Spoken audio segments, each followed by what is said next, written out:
창세기 3장 가운데 사는 어떻게 보면 인생의 본성이라고 할 수 있죠. 근데 무엇을 가지고 있느냐, 또 무엇을 사랑하느냐에 따라서 자랑의 내용이 다 달라집니다.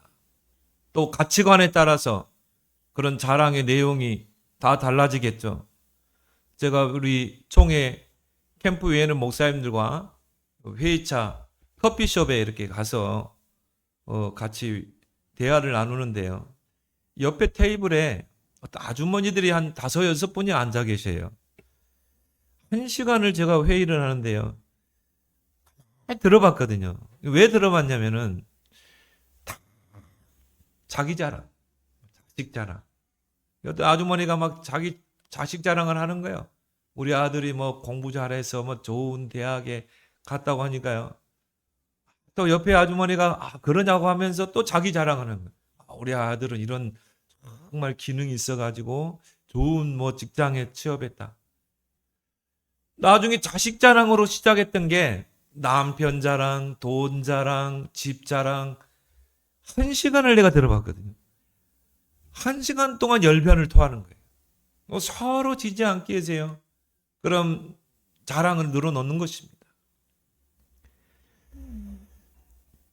사무엘상 17장에 보면 다윗은 그 골리앗 앞에서 자기를 자랑하지 않았습니다. 여호와 하나님을 자랑했죠. 너는 칼과 창과 단창을 가지고 내게 싸움을 걸어오지만 나는 만군의 여호와, 네가 조롱하는 만군의 여호와 이름으로 너 앞에 가겠다. 오늘날 상천하지 하나님의 살아계심을 너에게 보여주겠다. 전쟁의 승리가 칼에 있지 않고 여호와의 손에 있다는 것을 너에게 보이겠다. 그 불신자, 하나님을 모르는 그 불신자 골리앗 앞에서 여호와 하나님을 증거했어요. 여호와 하나님을 자랑했습니다. 하나님은 그 다윗을 쓰신 것입니다. 요셉도 마찬가지죠. 바로왕 앞에 갔을 때 그 꿈을 해석하는데요. 내가 꿈을 잘 해석하는 자입니다. 자기를 자랑하지 않았습니다. 그 꿈을 해석하실 분은 하나님입니다. 왜냐? 바로왕의 꿈을 꾸게 하신 분은 하나님이기 때문에. 그 꿈을 해석하시는 분도 하나님입니다. 누구를 자랑했어요? 여호와 하나님을 자랑하죠. 그 바로왕이요, 하나님의 살아계심을 인정하고 요셉을 총리로 세우잖아요. 내가 무엇을 가지고 있느냐? 내가 무엇을 사랑하느냐에 따라서 자랑의 내용이 달라지는 것입니다. 우리가 이렇게 대화를 나눠보면요, 처음부터 끝까지 자기 자랑만 늘어놓는 사람이 있어요. 그 사람들을 우리 여러분이 반대로 생각하면 돼요. 자존감이 낮은 자입니다. 자존감이 낮은 사람들의 특징이 뭡니까? 자기 자랑을 드러내요. 우리 아들이 어떻고 나는 어떻고, 자신의 가치를 알아달라는 것이죠. 나는 이런 존재라는 것이죠. 또 그 사람의 내면을 보면 굉장히 불안한 심리가 있어요. 그걸 포장하는 게 자기 자랑인 것입니다. 무엇을 자랑하느냐가 그 사람의 수준인 것입니다. 그래서 육체를 자랑하는 자가 있어요. 오늘 갈라디아서 6장 12절에도 보니까 무릇 육체의 모양을 내려 하는 자. 또 13절 하반절에도 그들이 너희의 육체로 자랑하려 함이니라. 육체로 자랑하는 자는 육신적인 가치를 두고 사는 자입니다. 그러니까 자랑거리가 다 육신적인 거예요. 그 사람이 내세우는 건 다 육신적인 것입니다. 이런 사람들의 특징이 뭡니까? 영적인 것에는 전혀 관심이 없습니다. 영적인 가치는 전혀 누리지 못합니다. 창세기 6장 3절에 보니까 그들이 육신이 됨이라. 왜 육신이 됐어요? 하나님의 아들들이 사람의 딸들의 아름다움으로 다 시집가고 장가가고. 그러니까 어떻게 됐습니까? 영적인 것은 다 잃어버리고 그들이 육신이 됨이라.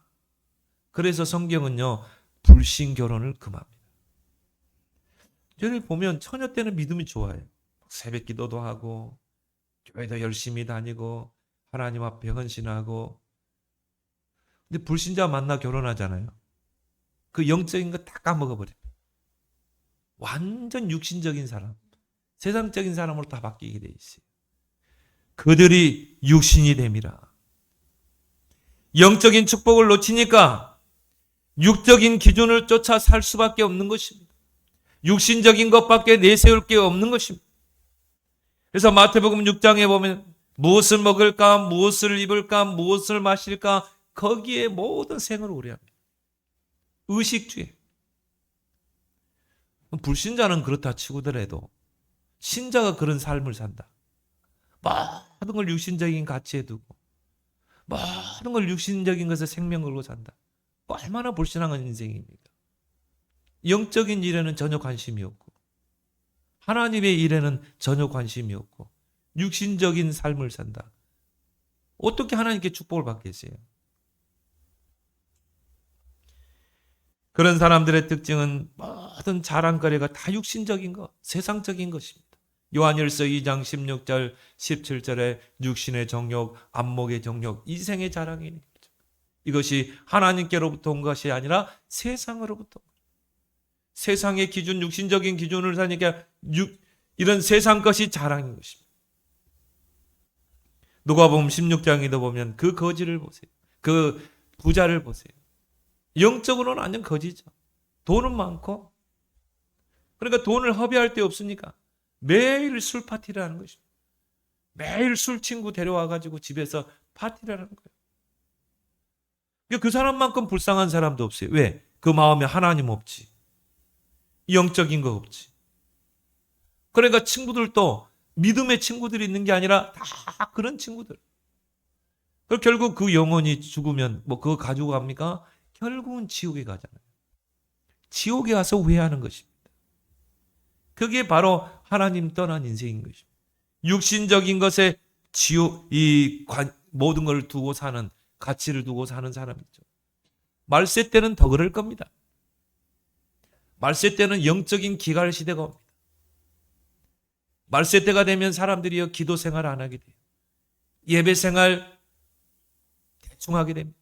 그래서 디모데후서 3장에 말세의 고통의 때가 따르는 사람들은 뭐예요? 자기를 사랑하고 하나님보다 자기 사랑, 자기 중심. 영적인 것보다 돈을 사랑하고 쾌락을 사랑하고 쾌락을 사랑하기를 하나님보다 더 사랑하고 그게 말세 현상인 것입니다.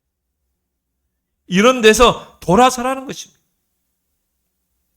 여러분, 이 세상에서 가장 불행한 사람이 누굽니까? 돈이 없는 사람입니까? 질병에 걸린 사람입니까? 성경은 그렇게 말하고 있지 않습니다. 이 세상에서 가장 불행한 사람은 그 마음에 하나님이 없는 자라. 시편 14편 1절에 하나님이 계시고 하나님이 우주 만물을 다스리시고 너의 생명까지 주관하시는데 그 마음에 하나님이 없는 자. 최고 불행한 사람입니다. 로마서 1장 28절에 하나님을 그 마음에 두기를 싫어하는 자. 하나님이 우주 만물을 창조하시고 인간의 생사복을 주관하시는데 그 하나님을 내 마음에 두기를 싫어한다. 그것만큼 불행한 사람이 어디 있겠습니까? 육신적으로 부족하면요 불행하다고 생각합니다. 그런 신자들 중에도 많아요. 나는 왜 불행한가? 가난해서, 돈이 없어서. 자꾸 비교합니다. 저 사람 돈이 많고 나는 적으니까 나는 불행해. 하나님이 그 마음이 없는 거죠. 육체를 위하여 심는 자와 성령을 위하여 심는 자가 있어요. 무엇으로 심든지 심는 대로 거두는 것입니다.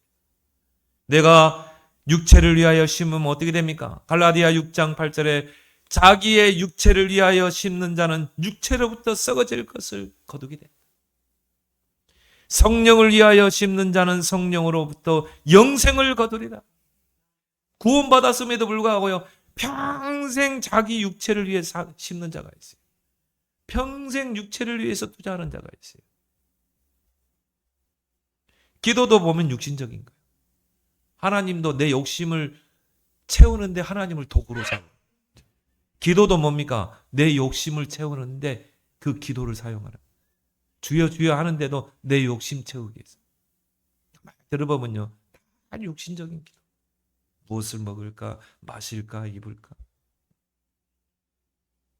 그래서 예수님이 뭐라고 그러세요? 그거는 다 이방인들이 하는 기도 아니야. 너희는 먼저 그 나라와 그를 구하라. 그럼 모든 것을 내게 더하리라. 내가 돈 버는 것은 하나님의 나라를 이루기 위해서. 내가 정말 노력하는 것도 이 땅에 하나님의 나라를 이루기 위해서. 그러면 하나님이 다 알아서 채우는데. 여러분의 인생의 경영자가 하나님이 되길 바랍니다. 마태복음 19장에 보면요, 부자 청년이 밤에 몰래 예수님을 찾아옵니다.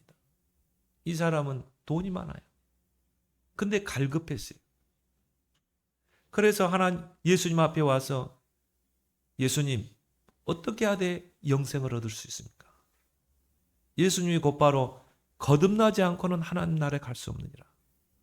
어떻게 해야 거듭납니까? 네가 엄마 뱃속에 들어갔다 나와야 됩니까? 물과 성령으로 거듭나지 않고는 천국에 갈 수 없다는 것입니다. 그리고 계명을 지키라.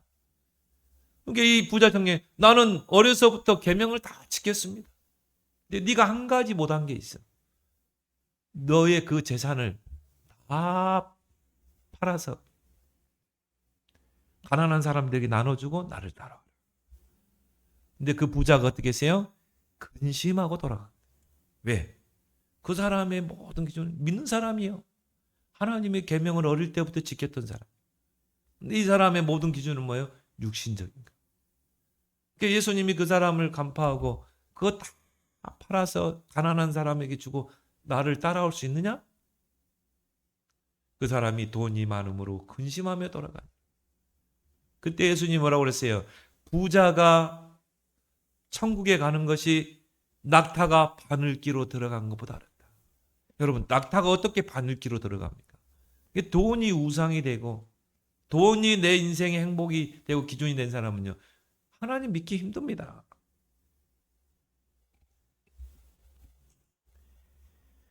여러분이 구원받은 자가 하나님께로부터 받은 최고의 선물이 뭐라고 생각합니까? 구원 다음으로 성령 아닙니까? 우리가 성령을 받았다는 것은 뭘 말합니까? 모든 걸 다 받은 것입니다. 고린도전서 2장 12절에 우리가 세상의 영을 받지 아니하고 하나님께로부터 온 영을 받았으니, 하나님께로부터 온 성령을 받았다니까.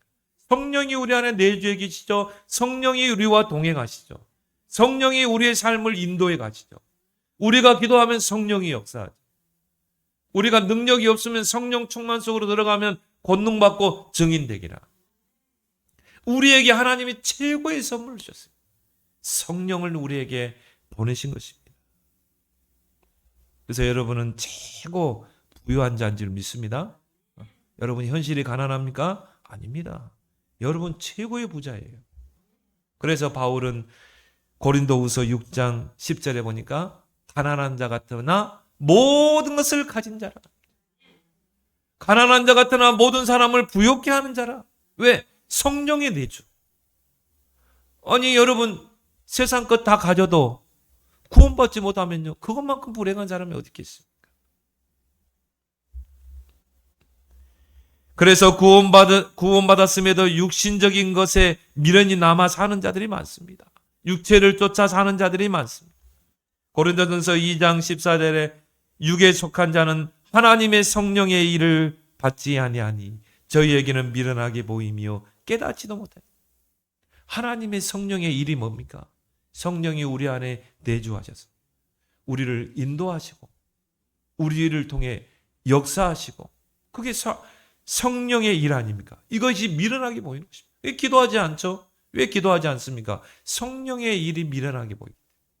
기도할 때 성령이 역사하고 성령이 역사하면 흑암이 결박되고 하나님의 나라가 임한다는 그 사실을 모르기 때문에, 오직 성령이 너에게 임하면 권능 받고 땅끝까지 이른다는 그 사실을 모르기 때문에 것입니다.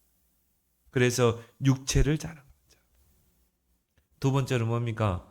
십자가만 자랑하는 자. 오늘 바울이 14절에 내게는 우리 주 예수 그리스도의 십자가에는 결코 자랑할 것이 없다. 많은 사람들이 육체를 자랑하고 육체를 모양을 내려고 하지만 나는 우리 주 예수 그리스도의 십자가 외에는 결코 자랑할 것이 없다. 여러분이 그 사람이 되길 바랍니다. 그 십자가의 영적인 의미를 아는 자, 십자가의 가치를 아는 자는 십자가를 사랑하게 돼 있어요. 그 그리스도의 십자가를 자랑하게 돼 있어요. 제가 전에 필리핀에 선교를 갔는데요. 선교사님과 함께 차를 타고 고속도로를 가는데 고속도로 갓길에서요. 십자가, 나무 십자가 큰 걸 지고 그걸 지고 맨발로 걸어가는 사람이들. 그때가 사순절 기간이었대. 선교사님 물어봤어요. 저 사람은 왜 저렇고 있냐? 필리핀에는 그런 사람이 많대요. 사순절 기간 동안에 그 십자가를 지고 십리를 걷는 사람이 있대요. 그 고난을 직접 체험한다는 거죠. 그리고 여러분 TV 봤잖아요. 직접 십자가에 못 박히는 사람도 봤잖아요. 나는 그걸 보면서 저 사람이 정말 십자가의 그 영적 비밀을 알까? 예수 그리스도의 그 십자가의 그 영적 비밀을 알고 저렇게 십자가를 지고 걷는 걸까? 라는 생각이 봤습니다. 갈라디아서 3장 13절에 나무에 달린 자마다 저주 아래 있느니라. 나무에 달린 자마다 저주 아래 있느니라. 십자가는 뭡니까? 저주의 형틀입니다. 죄인들이 짊어지는 저주의 형틀이에요. 우리가 죄로 말미암아 받아야 할 그 모든 저주를 예수님께서 십자가에서 다 받으신 것입니다. 그 십자가를 지고 골고다 언덕길로 올라가시고 손과 발에 못이 박히시고 그리고 십자가에 달리셔서 죽으신 것입니다. 십자가는 죄인의 그 저주의 형틀인 것입니다. 우리가 그 죄로 말미암아 받아야 될 저주를 주님이 십자가에 다 담당하신 것입니다. 이사야 53장 5절에 그가 찔림은 우리의 허물을 인하며 그가 상함은 우리의 죄악을 인함이라.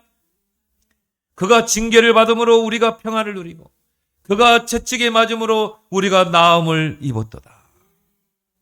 우리는 다 양 같아서 그릇 행하여 갈기 제 길로 갔거늘 여호와께서는 우리 모두의 죄악을 그에게 담당시키셨다. 우리가 받아야 될 그 모든 죄와 저주를 주님이 다 십자가에 짊어지신 거예요. 저와 여러분의 그 모든 죄로 인한 그 저주를 다 짊어진 것입니다. 그리고 십자가 못 박히신 것입니다. 그래서 예수 그리스도를 구원자로 믿는 저와 여러분들의 그 모든 죄도 예수님이 십자가에 다 못 박으신 줄 믿습니다. 너희 죄가 진홍빛 갈뜰지라도 흰 눈과 같이 양털같이 희게 되리라. 그래서 여러분들을 의인이라 그러는 것입니다. 의인이란 말은 뭡니까? 죄가 하나도 없는 거룩한 상태입니다. 그러면 여러분 질문할 수 있죠. 목사님, 저도 죄 짓는데요. 거짓말도 하고 속이기도 하고 나쁜 짓도 하는데요.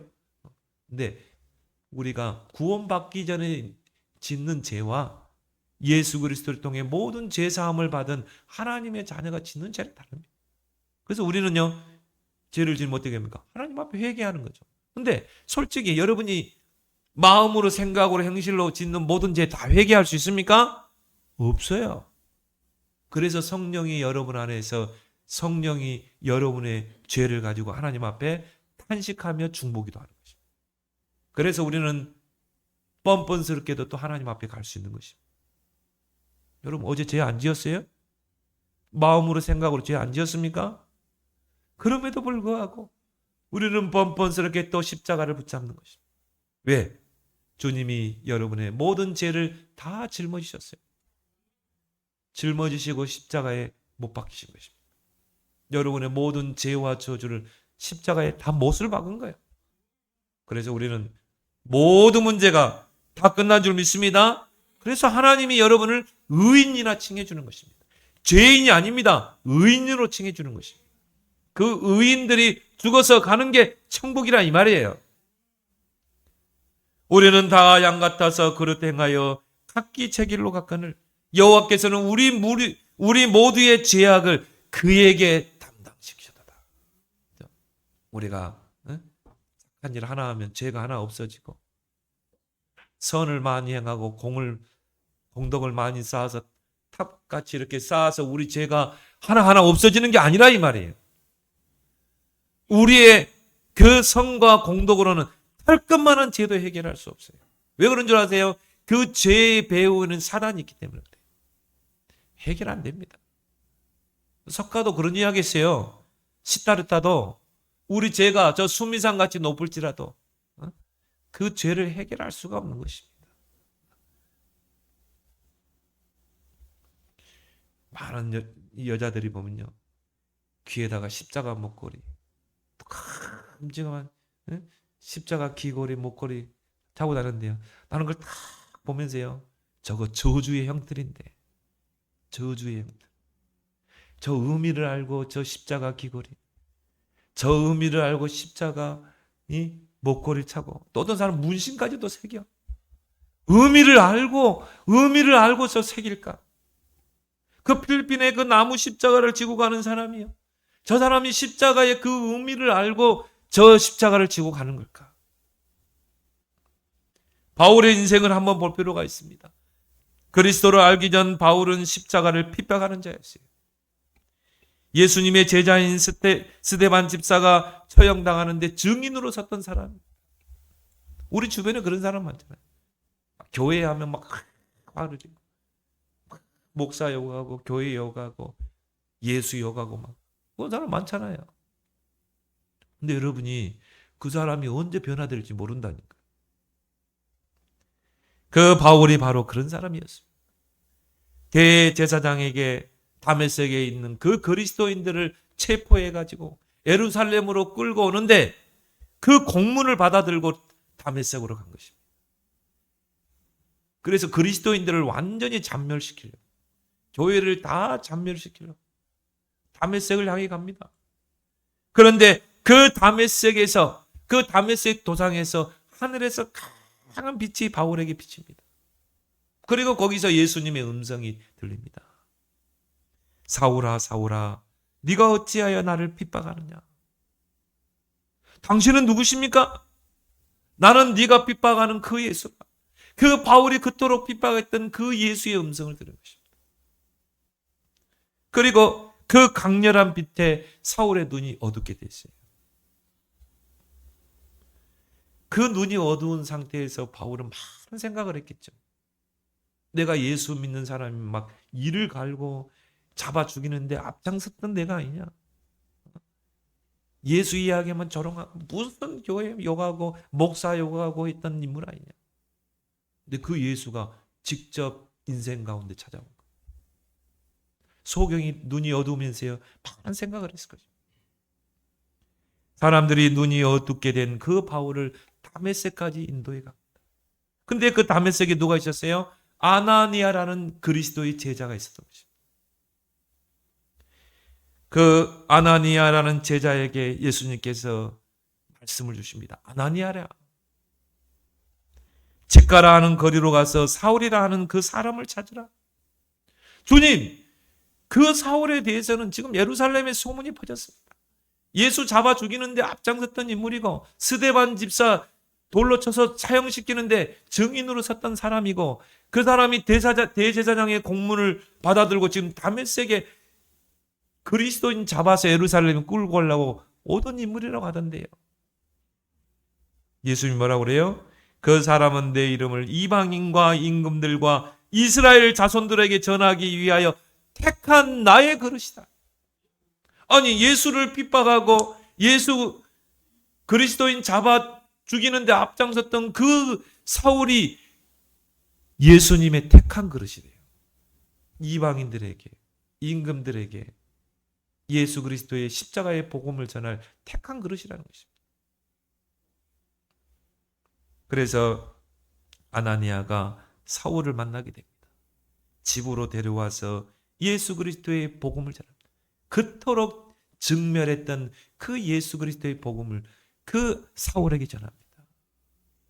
근데요, 그 사울이, 눈이 어두웠던 사울의 눈이 열리게 된 거예요. 그 말은 뭘 말하죠? 복음을 깨닫게 된 것입니다. 내가 그토록 핍박했던 그 예수가 그리스도. 왕, 제사장, 선지자의 직분을 가지고 십자가 지신 그리스도구나. 왕의 권세를 가지고 십자가 지심으로 사탄의 권세를 깨뜨린 그 그리스도구나. 제사장의 직분을 가지고 십자가 지심으로 모든 죄와 사망의 법에서 해방시키신 제사장 그리스도구나.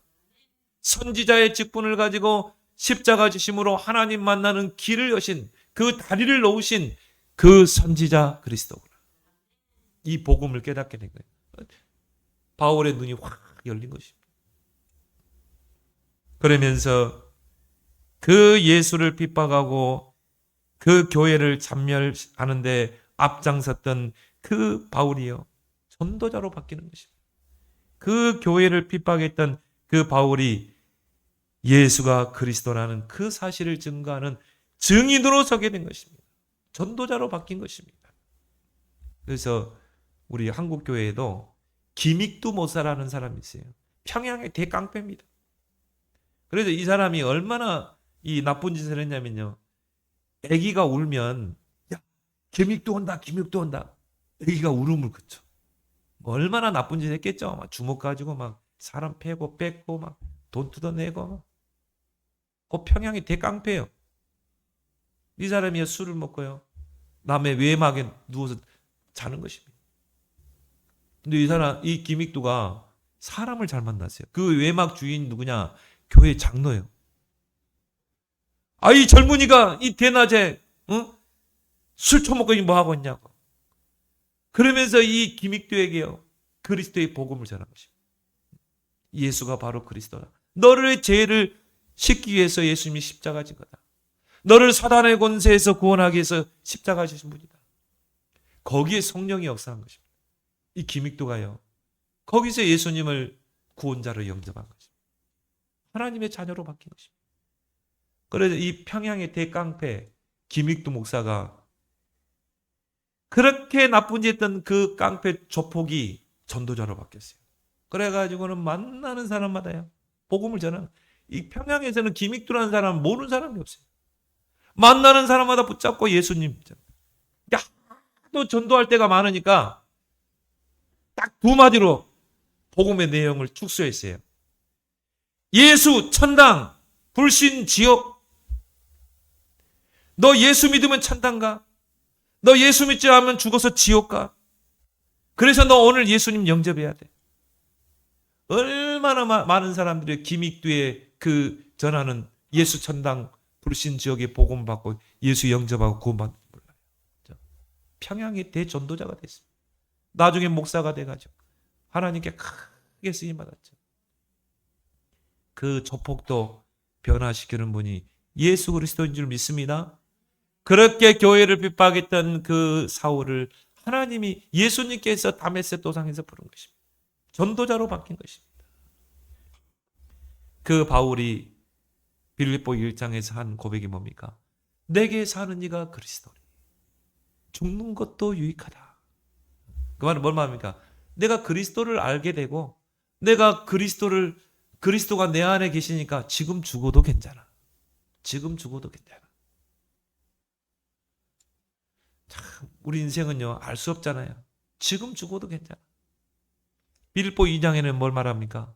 그리스도께서 우리 죄를 위하여 십자가의 고난을 당하셨기 때문에 우리에게 다가오는 그런 많은 고난들 우리가 다 이겨낼 수 있지 않느냐, 그거 아니에요. 빌립보 3장은 뭡니까? 그리스도를 아는 지식이 최고의 지식이다. 그래서 나는 그리스도 외에는 다 배설물로 버리겠다. 바울은요, 세상적으로 대박사, 대학자입니다. 가말랴 문화생이요, 율법학자요, 헬라 철학자입니다.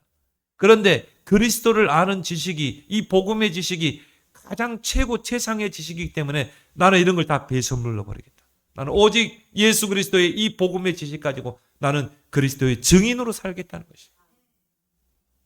그리고 바울이 했던 고백이 오늘 갈라디아 6장 14절에 많은 사람들이 자기를 자랑하고 육체를 자랑하지만 나는 우리 주 예수 그리스도의 십자가 외에는 결코 자랑할 것이 없나니. 그러면서 갈라디아 교인들에게 말합니다. 17절에 이후로는 누구든지 나를 괴롭게 하지 말라.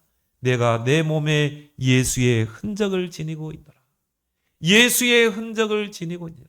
이 바울이 예수 그리스도를 만나고 나서 이 복음을 전하러요. 그 주변의 마을에 복음 전하러 다니면서 여러 번 죽을 고비를 넘겼어요. 유대인들에게 붙잡혀가지고 40에 하나 가만 태장을 맞기도 하고 강도의 위험을 당하기도 하고 여러 죽을 고비를, 배고픔과 추위와 죽을 고비를 넘기고 그러면서 복음 전했거든요.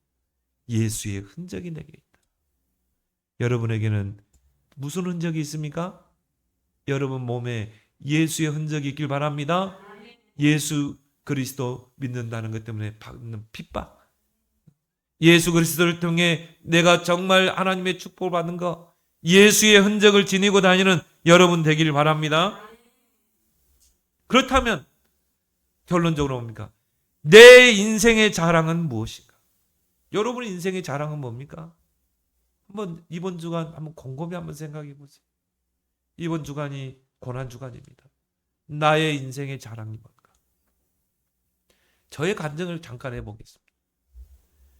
저는 그리스도 만나기 전에요. 나의 자랑은 육신적인 것, 세상적인 것.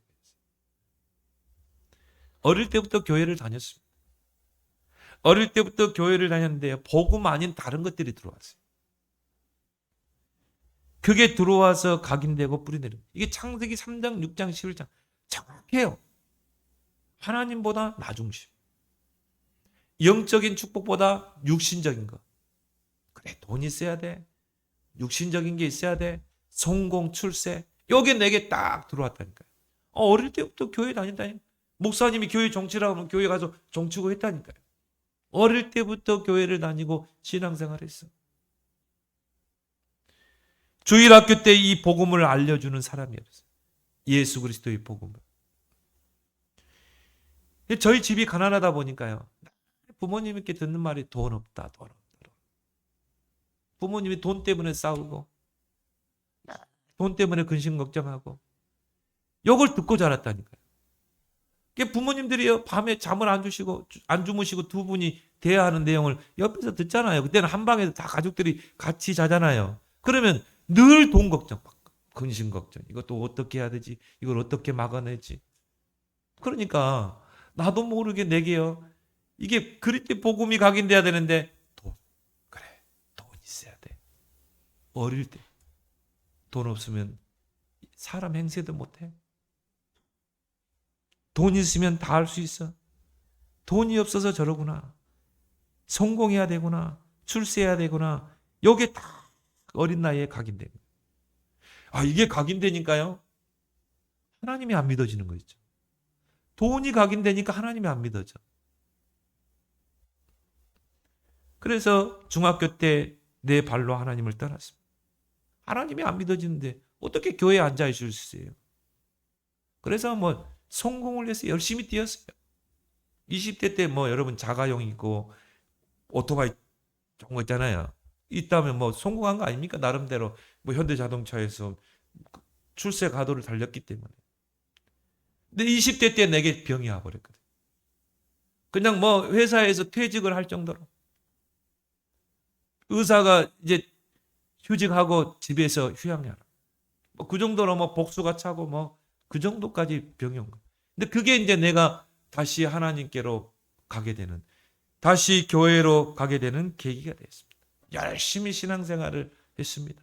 근데 하나님이 이 성경을 읽게 하는 거죠. 성경을 읽게 하는데요, 진짜 이 성경이 송이꼴보다 다른 거 있죠. 밤을 새워서 성경을 읽기도 하고, 밤을 새워서 구약을 다 읽기도 하고, 성경을 읽다가 복음을 깨닫게 돼요. 특히 오늘 바울의 고백. 많은 사람들은 육체를 자랑하지만 내게는 우리 주 예수 그리스도의 십자가에는 결코 자랑할 것이 없다. 여기 내게 다 꽂히는 거 있죠. 그리고 고린도전서 2장 2절에 나는 평생에 그리스도와 십자가에 못 박히신 것 외에는 알지 않고 말하지 않기로 작정했노라. 이 두 구절이 내 인생에 딱 각인되더라니까요. 그때 내 인생에 최고의 결단을 했습니다. 전도해야 되겠다. 나는 예수 그리스도 자랑해야 되겠다. 나는 우리 주 예수 그리스도의 십자가에는 결코 자랑할 게 없다. 전도해야지 나도 예수 그리스도 자랑해야지. 그때부터 성경책 옆에 끼고 정말 연세대학교에서 대학생들 만나서 전도하고 신촌 그리스도 박회장 앞에서 예수천당 불신지옥 외치고 시간 나면 성경책 교회 다니면서 사역 내가지고 복음 전하고 영접시키고 그게 내게 즐거움이 됐어요. 조롱도 많이 받고 손가락질도 당하기도 하고 그런데 그런 핍박이요 나에게는 기쁨이더라고요. 내가 예수 믿는다는 것 때문에 내가 복음 전한다는 것 때문에 받는 핍박이 내게는 기쁨이 되었어요. 전도하다가 받는 조롱과 핍박이 오히려 감사가 됐습니다. 지금은 목사가 되었고 지금도 변함없이 저는 예수 그리스도를 증거하는 전도자의 삶을 살고 있습니다. 저의 보통 생각은요 다른 거 없어요. 뭐 집 좋고 그런 거 상관. 근데 우리 집사람도 저하고 같은 생각이 들어요. 집 월세 살면 어때? 집 없으면 어때? 내가 하나님을 가진 자인데 성령을 소유한 자인데 그러니까 이제 제가 편하게 목회하죠. 이래버리면 이제 제가 목회하기 힘들잖아요. 근데 우리 집사람도 생각이 단순해요. 그냥 뭐 이거 싸들고 가는 것도 아니고 죽을 때 뭐 집 싸들고 갑니까? 그냥 월세 살면 되지. 하나님을 충성하다 가면 되지. 지금도요 누구를 만나면요 어떻게 하면 전도할까? 어떻게 하면 예수가 그리스도이심을 알려줄까? 거기에 내게 각인된가? 나는 그거 하나 감사한 거죠. 내가 옛날에 돈이 각인돼가지고 돈에 환장한 사람이었는데 이게 바뀌더라니까요. 오직 예수 그리스도. 이번 주간은 고난주간입니다. 예수님께서 십자가에 죽으시러 예루살렘에 입성하셨어요. 그리고 이번 주 금요일에 십자가에 못 박혀 죽으신 것입니다. 다 이루었다. 십자가에서 완전한 구원을 이루었다. 그게 금요일 밤입니다. 여러분 의미를 알고 한 주간 보내길 바랍니다. 그리고 다음 주일에 부활절주일. 십자가에 죽으시고 3일 만에 다시 살아나시고 사탄의 권세를 깨뜨리고 지옥 권세를 깨뜨리고 승리의 주님으로 부활하셨어요. 다음 주를 우리가 부활주일로 드립니다. 승리의 주님으로 부활하셨어요. 이번 한 주간 동안 내 인생의 자랑은 무엇인가? 한번 곰곰이 한번 생각해 보세요. 나는 무엇이 자랑이지? 곰곰이 생각해 보는 그런 한 주간 되기를 예수 그리스도로 축원합니다. 하나님 은혜를 고맙고 감사합니다. 오늘 바울의 고백처럼 많은 사람들이 육체의 모양을 내려하고 육체로 자랑하려고 하지만 내게는 우리 주 예수 그리스도 십자가 외에는 결코 자랑할 것이 없다. 이 고백이 우리의 진실한 신앙 고백이 되게 하여 주옵소서. 예수님의 이름으로 기도합나이다. 아멘.